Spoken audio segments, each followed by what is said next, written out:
नमस्कार, आप देख रहे हैं फरीदाबाद न्यूज़। मैं धर्मेंद्र प्रताप सिंह। आज हम फरीदाबाद के ऐतिहासिक गुरुकुल में आए हैं। आप देख सकते हैं गुरुकुल इंद्रप्रस्थ फरीदाबाद। इधर अरावली की पहाड़ियाँ हैं और इधर खूबसूरत झीलें हैं। बहुत अच्छा प्लेस है। इसके बारे में हमें जो जानकारी मिली है, यहाँ पर हरियाणा बोर्ड के तहत भी एजुकेशन होती है, वैदिक शिक्षा भी दी जाती है, सनातन धर्म की शिक्षा भी दी जाती है और यहाँ पर कंप्यूटर लैब भी है। बच्चे को हर तरह से पारंगत कर दिया जाता है और वो जब पढ़ लिख कर बाहर निकलता है तो समाज में बहुत बड़ा योगदान देता है। तो हम इसके अंदर चलेंगे और आपको बताएंगे यहाँ पर एडमिशन कैसे मिलता है, क्या क्या शिक्षा यहाँ पर दी जाती है। यहाँ पर एक संग्रहालय भी है, हम आपको वो संग्रहालय भी दिखाएंगे। वो भी ऐतिहासिक है। जब आप उसके बारे में जानेंगे तो आप हैरान रह जाएंगे। आइए अंदर चलते हैं।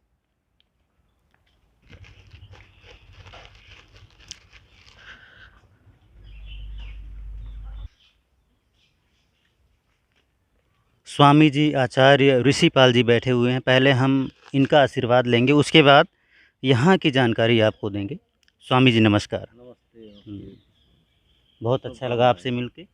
हमने आपका ये जो गुरुकुल देखा, बहुत अच्छा है। लोग इसकी बहुत ज़्यादा तारीफ भी कर रहे हैं। अच्छा, गुरुकुल इंद्रप्रस्थ तो एक जो है ना ऐतिहासिक गुरुकुल है बिल्कुल बिल्कुल। और इसकी समाज में बड़ी देन रही है, क्योंकि जिस समय जो है ना ये देश जो है ना आज़ाद इसको कराने के लिए क्रांतिकारी जो है ना अपनी योजना तैयार कर रहे थे और संघर्ष कर रहे थे, उस समय इस गुरुकुल की अहम भूमिका रही है। बिल्कुल, इसकी जानकारी हमें दी गई है, दी गई इसीलिए है। बहुत अच्छा लगा। और यहाँ पर जो घूमने आते हैं ना, उनको भी बहुत अच्छा लग रहा है। लोग कह रहे थे फरीदाबाद, दिल्ली के लोगों को यहाँ पर आना चाहिए, ये जगह ज़रूर देखनी चाहिए। बहुत से गुरुकुलों के या मतलब विद्यालयों के बच्चे यहाँ पर देखने के लिए आते हैं और प्रेरणा लेकर के जाते हैं। धन्यवाद सर, धन्यवाद। ये पुस्तक एक हाँ, छोटी सी आपको भेंट है। हाँ, पुस्तक भी दे रहे हैं, इसको भी हम पढ़ेंगे और ज्ञान अर्जित करेंगे इससे। बहुत सारा ज्ञान होगा इसमें। सर धन्यवाद। ठीक है। सर नमस्कार। नमस्कार। सर क्या नाम है आपका? धर्मेश अविचल, अच्छा, गुरुकुल में आप क्या करते हैं? मुख्य अध्यापक के पद पर हूँ अच्छा, कब से हैं? 2015 से। अच्छा, तो यहाँ पर एडमिशन कैसे होता है बच्चों का, ये बताइए। एडमिशन की प्रक्रिया मार्च में शुरू हो जाती है और जैसे स्कूल में एडमिशन होता है वैसे ही हम लोग सबसे पहले टेस्ट लेते हैं। टेस्ट के बाद बच्चा जिस कक्षा को पास करके आया है उसकी टीसी, अंक तालिका, उसके जो पहचान पत्र हैं वो और एक एफिडेविट। उसके बाद प्रवेश प्रक्रिया पूरी हो जाती है, कक्षा में प्रवेश दे दिया जाता है। एडमिशन की फ़ीस वगैरह भी है? एडमिशन की फ़ीस 1000 रुपये है और 18,000 रुपये एक साल का भोजन शुल्क लेते हैं हम लोग, जो कि नाम मात्र का है। शिक्षा निःशुल्क दी जाती है। 18,000 रुपये भोजन का एक साल का और 1,000 रुपये एडमिशन। जी, बाकी एजुकेशन फ्री है यहाँ पर, कोई जी। फीस नहीं है जो कोई मंथली फीस होती है? कोई फीस नहीं है मंथली। शिक्षा निःशुल्क दी जाती है, क्योंकि गुरुकुल शिक्षा के ऐसे केंद्र हैं जहाँ से लोग संस्कार ग्रहण करें, अपनी पुरानी विरासत की रक्षा करें, भारतीय संस्कृति और धरोहर को पुनर्जीवित करें, आगे बढ़ाएं, ऋषि मुनियों की जो परंपराएं हैं उन्हें जीवित रखें और राष्ट्रभक्त, देशभक्त, वेदभक्त, ईशभक्त बनाने का लक्ष्य है। और आगे चल कर के बच्चा नौकरी करना चाहे नौकरी, नहीं तो धर्म प्रचारक, उपदेशक, विद्वान आदि बनाने का उद्देश्य है। तो जो बाहर के स्कूल हैं हरियाणा बोर्ड से पंजीकृत हैं, सीबीएसई बोर्ड से पंजीकृत हैं, यहाँ भी कुछ है ऐसा? हाँ, यहाँ पहले एमडीयू से एफिलिएटेड था ये गुरुकुल, लेकिन एमडीयू ने माध्यमिक शिक्षा, माध्यमिक कक्षाओं की परीक्षा लेने से मना कर दिया। बोर्ड से हमने संपर्क किया, बोर्ड ने हमें मान्यता दे दी। अब एमडीयू से नहीं, अब ये हरियाणा शिक्षा बोर्ड भिवानी से एफिलिएटेड है 12वीं तक। यानी जो हरियाणा सरकार के स्कूलों में शिक्षा दी जा रही है, यहाँ भी वो शिक्षा दी जाती है? उस शिक्षा के अतिरिक्त, वो तो शिक्षा दी ही जा रही है, उस शिक्षा के अतिरिक्त कुछ हमारे अतिरिक्त पाठ्यक्रम हैं वो बताइए। जिसे बोर्ड ने स्वीकृति दे दी है, जैसे संस्कृत व्याकरण और संस्कृत साहित्य। ये हरियाणा बोर्डों में कम पढ़ाया जाता है। हरियाणा विद्यालय शिक्षा बोर्ड के स्कूलों में संस्कृत व्याकरण अलग से नहीं पढ़ाई जाती है, वो केवल पाठ्यक्रम के तौर पर है। लेकिन हमारे यहाँ ये अलग से भी पढ़ाई जाती है। इसके अतिरिक्त वेदों का अध्ययन, पुरोहित बनाना, पांडित्य सिखाना और एक अच्छा बलिष्ठ योद्धा तैयार करना, संस्कारित, जो भारतीय बन करके अच्छी सेवा कर सके समाज में, यानी पक्का करके भेजते हैं यहाँ से। पक्का करके। शारीरिक रूप से, मानसिक रूप से। हाँ, शारीरिक, मानसिक, आत्मिक, आज सर्वांगीण विकास बच्चे का हो, किसी भी एंगल से वो कमजोर न रहे। बच्चों की दिनचर्या कैसे शुरू होती है यहाँ पर? प्रातः की ब्रह्म मुहूर्त की बेला में 4 बजे ब्रह्मचारी को उठना पड़ता है। 4 बजे उठने के बाद प्रातः जागरण के मंत्र बोलेगा। उसके बाद शौचादि से निवृत्त होकर कठोर व्यायाम करता है, योग करता है, आसन आदि करता है। उसके बाद स्नान करके संध्या और यज्ञ करता है। तत्पश्चात प्रातराश करके विद्यालय में चला जाता है। 4 बजे तक विद्यालय लगता है, 8 बजे से, और शाम की दिनचर्या प्रातः की तरह ही शुरू हो जाती है। लंच वगैरह भी होता है? हाँ, 12 से 1 बजे तक भोजनावकाश रखा है हमने, जिसमें ब्रह्मचारी को भोजन के बाद हल्का सा आराम भी मिल जाता है। 4 बजे छुट्टी के बाद जो खेलना चाहे खेलता है। शाम की घंटी भी व्यायाम की है। व्यायाम के बाद फिर हल्का सा विश्राम करके स्नान के बाद फिर हवन, संध्या, ध्यान, और फिर उसके बाद भोजन करके फिर 1 घंटे का स्वाध्याय, और स्वाध्याय के बाद दूध पिला के बच्चे को सुला दिया जाता है मंत्र बोलवा के। और खेल कूद में भी क्या क्या शिक्षा दी जाती है? योगा वगैरह की भी शिक्षा दी हाँ, जाती है? योग तो अनिवार्य यहाँ पर है ही। हम्म, योग के अतिरिक्त कबड्डी, कुश्ती, वॉलीबॉल, फुटबॉल आदि यहाँ के खेल हैं साधारण। तो कभी यहाँ के बच्चों ने खेल कूद में भी नाम रोशन किया है? यहाँ के बच्चे नेशनल तक खेल चुके हैं, और यहाँ के पढ़े हुए ब्रह्मचारी आज विदेशों में भी योग की शिक्षा दे रहे हैं। व्यायाम शिक्षक हैं, देश में तो हैं ही, बहुत सारे देशों में हमारे यहाँ के पढ़े हुए ब्रह्मचारी नाम रोशन कर रहे हैं गुरुकुल का, और बहुत सारे शिक्षा विभाग में चले जाते हैं, कुछ उपदेशक बन जाते हैं। तो इस तरह से बहुआयामी व्यक्तित्व से सजा हुआ ब्रह्मचारी जब यहाँ से निकलता है तो राष्ट्र की सेवा करता है। उसे भटकना नहीं पड़ता जीविका के लिए, क्योंकि जीविका के लिए साधन जुटाना कोई कठिन बात नहीं है, लेकिन संस्कारित होकर के, शिक्षित होकर के समाज की सेवा करना, राष्ट्र की सेवा करना, ये बड़ी बात है। और यही गुरुकुली शिक्षा का मुख्य उद्देश्य है, प्रमुख उद्देश्य। बच्चे यहीं पर रहते हैं? पूर्ण आवासीय व्यवस्था है, बच्चे को यहीं पर रहना पड़ता है। और यहाँ पर रहने का उद्देश्य यही है कि 24 घंटे आचार्यों के सानिध्य में, संपर्क में बच्चा रहेगा, तो आज के समाज का जो दूषित वातावरण है, बाहर व्यसन आदि, अश्लीलता, और जो मोबाइलों से, मीडिया से बच्चे सीख रहे हैं, उसका कुप्रभाव न पड़े, आज के समाज की काली छाया से बच्चा दूर रहे, इसलिए 24 घंटे बच्चे को यहीं पर रखना पड़ता है। माँ बाप मिल पाते हैं बच्चे से? हाँ, माँ बाप से मिलने का समय बच्चे का प्रत्येक महीने के प्रथम रविवार को समय दिया गया है, उसमें बच्चे माँ बाप से मिल सकते हैं। कभी छुट्टी भी मिलती है 1-2 दिन की कि माँ बाप से मिलें, घूमें? हाँ, घर होली पर 1 सप्ताह की छुट्टी, दीपावली पर एक सप्ताह की छुट्टी, और एग्जाम के बाद 10 दिन की छुट्टी।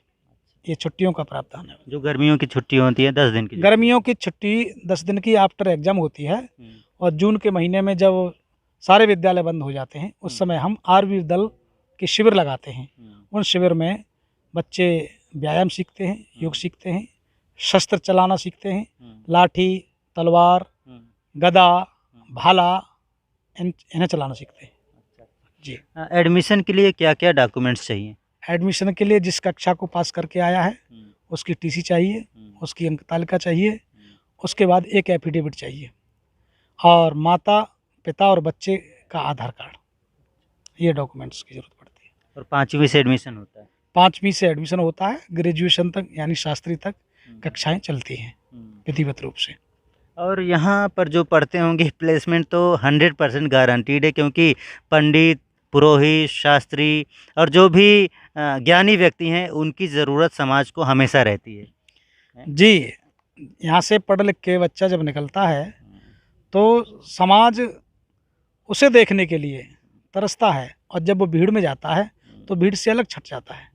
वो समाज का सही तरह से नेतृत्व करता है, वो जानता है मेरे कर्तव्य क्या हैं। अधिकारों को तो दुनिया मानती है, लेकिन अधिकार के साथ साथ कर्तव्यों का पूर्ण निर्वहन किया जाए, वो यहाँ का ब्रह्मचारी, यहाँ से पढ़ा हुआ स्नातक ही समझता है। और जिस क्षेत्र में जाता है, चाहे समाज सेवा का क्षेत्र हो, राजनीति का क्षेत्र हो, और सर्विस नौकरी का क्षेत्र हो, वो पूर्ण ईमानदारी से अपने कर्तव्यों का निर्वहन करके राष्ट्र की समृद्धि विकास में अच्छा योगदान देता है। तो हमें बहुत अच्छा लगा आपसे बातचीत करके। फरीदाबाद के बहुत सारे लोगों को नाम तो पता है, लेकिन ये नहीं पता यहाँ पर किस प्रकार से एडमिशन मिलता है, किस प्रकार की शिक्षा मिलती है और कितने वर्षों की शिक्षा है और क्या क्या चीज़ें यहाँ पर होती हैं, पूरा प्रोसीजर नहीं पता है। इसलिए हमने सोचा हम आपको गुरुकुल के बारे में बताते हैं। एड्रेस बताइए। गुरुकुल सराय ख्वाजा के पास अरावली जो पहाड़ी है उस पर स्थित है, और रेलवे फाटक को आप क्रॉस करेंगे तो वहाँ से इसकी किलेनुमा इमारत नज़र आ जाती है, और इसके दोनों तरफ झीलें हैं, प्राकृतिक सुरम्य वातावरण है, और आर नगर सराय ख्वाजा फरीदाबाद हरियाणा इस गुरुकुल का एड्रेस है। अक्सर गुरुकुल का नाम सुनने के बाद आपको लगता होगा कहीं हरिद्वार में होगा या ऋषिकेश में होगा, ये फरीदाबाद में है, लेकिन यहाँ भी वैसा ही माहौल है। चारों तरफ पहाड़ हैं, दोनों तरफ झीलें हैं, शुद्ध हवा है यहाँ पर, है जी बिल्कुल। आपको नहीं लगता होगा कि किसी प्रकार का पोल्यूशन यहाँ पर? लोग यहाँ जब घूमने आते हैं तो ये कहते हैं, हमें आश्चर्य होता है कि दिल्ली के पास इस तरह की जगह भी है। यहाँ पर दोनों टाइम हवन संध्या का वातावरण आप देख ही रहे हैं, चारों तरफ पेड़ पौधे, पीपल के अधिकांशतः पेड़ हैं, और यहाँ गुरुकुलों से पढ़े हुए आचार्य लोग और यहाँ पर तपस्वी सन्यासी लोगों के सानिध्य में पूर्ण संस्कारित बनाते हैं बच्चे को। आपसे भी अनुरोध है, आप इस गुरुकुल का प्रचार प्रसार में योगदान करें, हमें बड़ी प्रसन्नता होगी। और आप इस गुरुकुल में आए, आपके लिए बहुत बहुत फरीदाबाद न्यूज़ से बातचीत करने के लिए आपका धन्यवाद। बहुत बहुत धन्यवाद, आभार आपका, और आपका आगे भी आते रहिए, आपका स्वागत है। धन्यवाद धन्यवाद। तो यहाँ तो कंप्यूटर लैब भी है? जी, यहाँ कंप्यूटर की भी एजुकेशन देते हैं? कंप्यूटर की भी एजुकेशन देते हैं। आधुनिक और प्राचीन शिक्षा का केंद्र है गुरुकुल इंद्रप्रस्थ। कोई वैसे गुरुकुल सुनता होगा, उसको लगता होगा योगा वेदों की ही शिक्षा होती होगी। यहाँ तो हरियाणा बोर्ड की भी शिक्षा है, वेदों की भी शिक्षा है, और कंप्यूटर लैब भी है, यानी कंप्यूटर एजुकेशन भी यहाँ है। पूरी तरह से पक्का करके भेजते हैं आप जी लोग? जी, किसी भी एंगल से हमारा विद्यार्थी कमज़ोर न रहे। प्राचीन वेद दर्शन व्याकरण आदि का ज्ञान तो हो उसे, लेकिन आधुनिक टेक्नोलॉजी कंप्यूटर आदि में भी पीछे न रहे। सर्वांगीण विकास हो व्यक्तित्व का, वो हमारा प्रयास रहता है। स्कूल के बच्चे जो जानते हैं वो हमारा बालक जानता है, लेकिन हमारे जो बच्चे जानते हैं वो स्कूलों के बच्चे नहीं जानते। ऐसा हम दावे बहुत अच्छा लगा, बहुत अच्छा लगा। हमें भी उम्मीद नहीं थी। यहाँ पर हरियाणा बोर्ड की भी शिक्षा है, कंप्यूटर की भी शिक्षा है, योगा की भी शिक्षा है, वेदों की शिक्षा है, उपनिषद की शिक्षा है, हर तरह की शिक्षा यहाँ पर। जी जी जी, वेद उपनिषद शास्त्र प्राचीन व्याकरण आदि की शिक्षा है। और यहाँ पर इतवार को बागवर्धिनी सभा होती है, जिसमें बच्चे को वक्ता, कवि, लेखक, विद्वान बनाने का प्रयास प्रशिक्षण दिया जाता है। कम्युनिकेशन सीखने के लिए 3-4 साल का कोर्स होता है, लेकिन यहाँ तो फ्री में दे रहे हैं आप लोग। जी जी बिल्कुल, हमारा यही प्रयास है, किसी भी दृष्टिकोण से बालक किसी भी तरह से पीछे न रहे, हर चीज अच्छा में वक्ता भी बन जाएगा यहाँ। अच्छा वक्ता, अच्छा लेखक, कवि, विद्वान, गायक, संगीत की भी शिक्षा दी जाती है। हमारे बच्चे भजनोपदेशक हैं, हमारे बच्चे रचनाकार हैं, हमारे बच्चे अच्छा भाषण देते हैं, अच्छा प्रवचन करते हैं। हमारे यहाँ के बच्चे पुरोहित हैं, पांडित्य अच्छा करते हैं, किसी भी संस्कार को कर सकते हैं, हर तरह से परिपक्वता की स्थिति को। योद्धा भी होते होंगे, जी पहलवान भी होते होंगे। बिल्कुल, लाठी चलाना, तलवार चलाना और दंड बैठक, व्यायाम, योग आदि की शिक्षा देना, कुश्ती लड़ना, कबड्डी, वॉलीबॉल, फुटबॉल, सारी की शिक्षा दी जाती है, सभी प्रकार की है। बहुत अच्छा लगा। ये लैब दिखाते हैं कंप्यूटर की, बच्चे सीख रहे हैं, देख सकते हैं। हर तरह की यहाँ पर व्यवस्था है। इधर भी देखिए कई सारे कंप्यूटर हैं, और इतनी व्यवस्था है किसी को कमी नहीं होगी। जी जी, हैं, उसको पूरा टाइम मिल जाएगा कंप्यूटर से। पूरा टाइम। ये यज्ञशाला है, ये छात्रावास है, जी, भोजन बनता है। ये भोजनालय है। जी, जगह तो बहुत बढ़िया है ये। जी, कोई ऐसी बात बताओ जो फरीदाबाद के लोग ना जानते हो इस जगह के बारे में।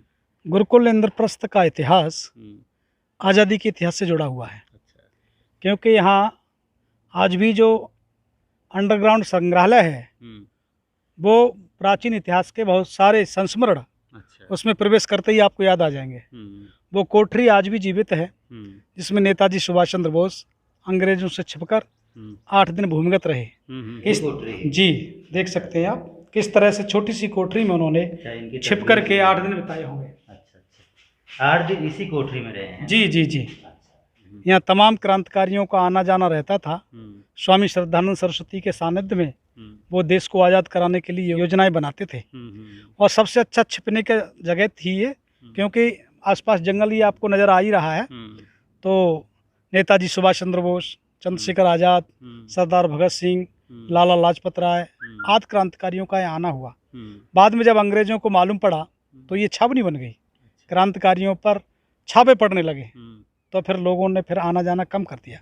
स्वामी श्रद्धानंद जी एक क्रांतिकारी थे, आपने सुनाई होगा, और बहुत सारे उन्होंने कार्य किए हैं। ये गुरुकुल है, 3 गुरुकुलों की स्थापना की, ये मेन गुरुकुल है। और इसमें भी इसकी स्थापना कब हुई इस बारे में बताया नहीं आप? 24 दिसंबर 1916 को इस गुरुकुल की स्थापना की थी। क्योंकि ये दिल्ली के नज़दीक है, इसलिए इसका नाम स्वामी जी ने गुरुकुल इंद्रप्रस्थ रखा। पांडवों की राजधानी इंद्रप्रस्थ थी, तो उसी के नाम पर इस गुरुकुल का नाम इंद्रप्रस्थ रखा। अंग्रेज अधिकारी तमाम लोग आते थे यहाँ पर। एक बार गुरुकुल में आना हुआ अंग्रेज़ों का, तो किसी ने सूचना दी कि आपके गुरुकुल में बम बनाए जाते हैं। तो स्वामी जी ने कहा हाँ मेरे गुरुकुल में बम बनाए जाते हैं, और आओ मैं आपको वो बम दिखाता हूँ। और वो व्यायामशाला की तरफ ले गए। कुछ बच्चे दंड लगा रहे थे, कुछ बच्चे कुश्ती लड़ रहे थे। तो स्वामी जी ने कहा कि ये मेरे बम हैं, और ये एक एक बम जब फूटेगा तो आपको अपने देश भागना ही पड़ेगा, देश आज़ाद होके ही रहेगा। और आप ये पूछना चाहते हैं ये बम बनाने का फार्मूला कहाँ है? तो स्वामी जी ने सत्यार्थ प्रकाश पुस्तक अंग्रेज अधिकारी को भेंट करते हुए कहा कि ये बम बनाने का फार्मूला है, इस फार्मूले को भी ले जाओ। अच्छा, बहुत अच्छी बात आपने बताई। एरिया बहुत खूबसूरत है, थोड़ा सा बताएंगे यहाँ से कौन से स्थान दिख रहे हैं? यहाँ से आपको तमाम कंपनी फैक्ट्रियाँ नज़र आती ये हैं। वाला एरिया लक्कड़पुर ये का? लक्कड़पुर का है। अच्छा, और इधर ये सूरज कुंड है? सूरज कुंड है, बिल्कुल। हाँ, गुड़गांव रोड। और ये पास में झील नज़र आ रही है आपको। ये झील एक दिख रही है। हाँ, हाँ, झील ये नज़र आ रही है। लक्कड़पुर वाली झील है। जी जी, गुरुकुल के दोनों तरफ दाएं और बाएं 2 झीलें हैं, और दोनों ही झीलों का पानी यूज में करते हैं आसपास के लोग। यहाँ एक गर्म और ठंडे पानी का स्रोत था। कितनी गहरी झीलें होंगी? इसका तो कोई पता नहीं, इसका कोई माप। पत्थर निकाले गए हैं। हाँ, पत्थर निकाले गए हैं। और घटनाएं भी होती रहती हैं, जो अनजान व्यक्ति आते हैं, कोई नहाने की कोशिश करता है तो वो। अच्छा, झीलों को शेप दिया जाए, और जैसे कि चंडीगढ़ में सुखना लेक है और भी शहरों में लेक्स होती है, वहाँ पर रोज़ाना हज़ारों लाखों लोग जाते हैं, उससे टूरिज़्म को बढ़ावा मिलता है, सरकार की भी इनकम होती है। तो यहाँ पर कुछ ऐसा नहीं किया जा सकता? बिल्कुल किया जा सकता है, और आप सुझाव दें गुरुकुल कमेटी को, आरती सभा को, तो ये पर्यटन स्थल बन सकता है बहुत अच्छा। क्योंकि जमीन तो आपकी होगी ना? मेरे ख्याल से। ज़मीन हमारी है, गुरुकुल की है। और ये इसलिए भी हो सकता है क्योंकि लोग यहाँ पर इतिहास से जुड़ा, आज़ादी के इतिहास से जुड़ी हुई जगह है, तो लोग वैसे ही घूमने आते हैं, तो और ज़्यादा आकर्षण का केंद्र बन जाएगा ये। जब हाँ, इसमें बोटिंग होगी, गोताखोर भी रहेंगे, हर चीज़ की व्यवस्था होगी, किसी की जान नहीं जाएगी। बिल्कुल बिल्कुल। अभी तो कई लोग वैसे ख़त्म हो जाते वैसे ही हैं, खत्म हो उसमें जाते गिर जाते हैं, उनको कोई बचा नहीं पाता। लेकिन सिस्टम होगा, गोताखोर होंगे, बोटिंग होगी, तो कोई मतलब किसी की जान नहीं जाएगी, घटनाएं नहीं घटित होंगी। हाँ, तो ये होना चाहिए। मैं ये सुझाव आपका आदर करता हूँ, इस सुझाव का। धन्यवाद आपका, धन्यवाद। जी। बाकी तो ये अरावली की पहाड़ियाँ हैं, और बीच में फरीदाबाद सूरजकुंड रोड है। सूरजकुंड रोड है, ये आप गौशाला देख ही रहे हैं, और चारों तरफ हरियाली ही हरियाली नजर आ रही है। बिल्कुल दिखाइए चारों तरफ घुमा के। हाँ, हरियाली नजर आ रही है, हरियाली ही हरियाली है, और पहाड़ ही पहाड़ है। प्रकृति का श्रम वातावरण है। लोग यहाँ पर, ऐसे लोग भी आते हैं कि हम रहना चाहते हैं 15 दिन 1 महीना, तो यहाँ पर आकर के साधना करते हैं। वो कहते हैं कि हमारा बड़ा मन लगता है यहाँ पर। बिल्कुल। हाँ, तो ऐसे लोग है भी ही ऐसा प्लेस कि मन तो लगेगा ही लगेगा। जी जी जी, बिल्कुल, और हमारा भी मन लग गया। बिल्कुल। ठीक है, धन्यवाद, बहुत अच्छी जानकारी दी आपने, धन्यवाद जी। नमस्कार सर। नमस्कार, मैं डॉक्टर अखिलेश अग्रवाल, योग एवं प्राकृतिक चिकित्सक। आज मैं इस मनोहर स्थान को देखने के लिए आया हुआ हूं, और ये एक गुरुकुल है जो इंद्रप्रस्थ गुरुकुल के नाम से फरीदाबाद के बिल्कुल सेक्टर 37 के पास बसा हुआ है। और ये काफ़ी serene, एकदम बहुत प्रकृति के बीचों बीच बना हुआ, पहाड़ी पर बना हुआ एक गुरुकुल है। भाई, इस स्थान को, जो कि मैं दिल्ली में करीब 25 साल से रहता हूँ, और मुझे इस स्थान के बारे में नहीं आज ही पता चला, और मैं आज इसको देखने आया। तो मैं कभी आए हैं? नहीं, मैं आज पहली बार आया हूँ। आपको लगा था इतना खूबसूरत होगा ये? नहीं, मैंने कभी इमेजिन भी नहीं किया था इतना खूबसूरत होगा। और यहाँ पर एक संग्रहालय है जिसमें हमारे जितने भी शहीद जिन्होंने आज़ादी की लड़ाई में बहुत योगदान दिया है उनके सभी चित्र रखे हुए हैं, उनका संग्रहालय बना हुआ है। और यहाँ पर एक सुभाष चंद्र बोस जी की एक कुटिया है जिसमें वो अंग्रेज़ों से आज़ादी की लड़ाई में छुपने के लिए उसको कुटिया को इस्तेमाल करते हैं। बहुत छोटी सी कुटिया है ये, अगर मैं डायमेंशंस बताऊँ तो करीब 4 फीट बाई 4 फीट की ही होगी, जिसमें आदमी पैर भी पसार के पूरी तरह लेट नहीं सकता। ऐसी कुटिया में वो अंग्रेजों से छुपकर रहते थे और अपनी आज़ादी की लड़ाई में उन्होंने अहम भूमिका निभाई है। ऐसे ही एक छोटा सा स्थान है जहाँ पे भगत सिंह भी यहाँ पर रहा करते थे। तो ऐसे वीर जवानों जिन्होंने हमारी आज़ादी की लड़ाई में, भारत की आज़ादी की लड़ाई में अपना योगदान दिया और इसको आज़ाद कराने के लिए अग्रसर रहे, उन लोगों के बलिदानों को हम याद करते हुए मैं सबसे आशा करता हूँ कि एक बार जरूर इस स्थान पर आएँ और इस संग्रहालय को जरूर देखें। धन्यवाद। अच्छा लगा? बहुत अच्छा। आपका क्या नाम है सर? मेरा नाम डॉक्टर एस.सी. गौतम है, आयुर्वेदिक फिजिशियन हूँ। अच्छा, MD से। आप भी चले आए हैं? हाँ, पहली बार देखने आया। कहाँ कैसे जानकारी हुई थी? नहीं, वो तो मैं अपने कुछ मित्रों के साथ वो लेकर के नाम आया। तो सुना होगा, आए नहीं होंगे? नहीं, कभी नहीं आना हुआ, प्रथम बार आना हुआ है। बहुत खूबसूरत, प्राकृतिक रूप से बहुत बढ़िया जगह, और इसकी यहाँ पर आना चाहिए। आप कहाँ रहते हैं? दिल्ली, लाजपत नगर। आप भी दिल्ली रहते हैं और आप भी दिल्ली में रहते हैं। अब फरीदाबाद के बहुत सारे लोगों को पता नहीं होगा कि यहाँ दिल्ली से लोग घूमने आ रहे हैं। हाँ, ठीक है, बिल्कुल नहीं। बिल्कुल बहुत अच्छा लगा सर। धन्यवाद। और आप क्या नाम है सर आपका? सतीश शर्मा, एडवोकेट। अच्छा, मैं भी वकील भी आ गए, डॉक्टर भी आ गए, सब आ गए। मैं दिल्ली से ही हूँ। वैसे मैं सरिता विहार के पास में रहता हूँ, लेकिन मैं भी आज फर्स्ट टाइम ही आया हूँ अपने इन दोस्तों के साथ। महेंद्र जी हैं बिदूड़ी जी, जो अपने आर्य समाज से जुड़े हुए, इन्होंने कहा था कि उस स्थान को हम देखने चलते हैं। तो यहाँ ये स्थान देख के आत्मा प्रसन्न हो गई। हम तो दिल्ली भूल चुके, सच बताऊँ हमारा तो ऑक्सीजन का लेवल भी बढ़ चुका। प्राकृतिक छटा इतनी ज़बरदस्त है, हमें ये नहीं पता। वैसे मैं खुद थोड़ा बीमार था, लेकिन यहाँ आकर ऐसा अपने आप को महसूस कर रहा हूँ, हल्का महसूस कर रहा हूँ। मतलब हवा है, चारों तरफ बढ़िया हरियाली है, पहाड़ है, झीलें हैं, और क्या चाहिए? मैं अपने शब्दों को एक्सप्रेस नहीं कर पा रहा हूँ। मैं इतना अभिभूत हो गया हूँ, इतना मोटिवेटेड हूँ कि हमारे इस देश में ऐसी ऐसी परंपराएं, ऐसी ऐसी विधाएं छिपी हुई हैं, ऐसे ऐसे क्रांतिकारी यहाँ छिपते हैं और हमें नहीं पता। अपने बगल में मात्र में 4-6 किलोमीटर दूर है, हमें नहीं पता आज तक। I am coming first time here. ये भी आगे डॉक्टर साहब आगे, महेंद्र आर्य जी आगे, उन्होंने कहा आज हम आपको एक स्थान दिखाने लिए चलते हैं। मैंने कहा चलो। सर, इसमें हमारी भी गलती है कि हमने ऐसे खूबसूरत प्लेस को अब तक नहीं दिखाया, लोगों को नहीं बताया इसके बारे में। आज हम बता रहे हैं, आप लोग इस वीडियो को देखें और ज़रूर एक बार यहाँ पर आए। तो अंदर क्या देख लिया? पत्रकार महोदय, एक तो मैंने गौशाला देखी और जो नेचर का थोड़ा नज़ारा देखा, और संग्रहालय भी देखा जहाँ नेताजी सुभाष चंद्र बोस और स्वामी श्रद्धानंद जी का जो मर्डर हुआ था। इतनी अथाह भीड़ तो उस समय थी, उस समय मीडिया भी नहीं था। मतलब इन लोगों ने कैसे उनको मरवाया। मेरा तो ये भी कहना है, जो कांग्रेस थे, चाहे वो महात्मा गांधी थे या और जो दूसरे लोग थे, उन्होंने भी स्वामी श्रद्धानंद जी के लिए कुछ नहीं कहा उस समय। जैसा मुझे पता चल रहा है कि वो कोई शब्द नहीं बोल पाए उनके लिए। ये बहुत बड़ी दुख की घड़ी में तो इतना भीड़, कैसे उन लोग जुड़े होंगे वहाँ पर, कैसे पहुँचे होंगे। उनका बेटा उनको मुखाग्नि दे रहे हैं और उस इंद्र शायद लड़का उन पर लिखा हुआ था। तो बस मेरा तो यही कहना है कि जो हमारी परंपरा, और मैं सबसे ज़्यादा प्रसन्नचित इस विषय में हूँ कि जो यहाँ के ऑर्गेनाइजर हैं, स्वामी जी हैं, मुझे उनका नाम तो नहीं पता, मुझे मिला स्वामी ऋषिपाल जी, कितनी अच्छे सुचारू रूप से व्यवस्थाएं देख रहे हैं। और बच्चे जो गुरुकुल में पढ़ रहे हैं कितना सेक्रीफाइस कर रहे हैं, मैंने खुद देखा है। उनको पढ़ा रहे थे पार्क में बैठ के, अलग अलग ग्रुप में पढ़ा रहे थे उनको। फिर उनका ख्याल भी रख रहे थे भाई इनका दूध लाओ, पानी लाओ, या इनके भोजन, हमसे भी भोजन की व्यवस्था करनी। सर हमें नहीं करनी भोजन, हम तो करके आए हैं।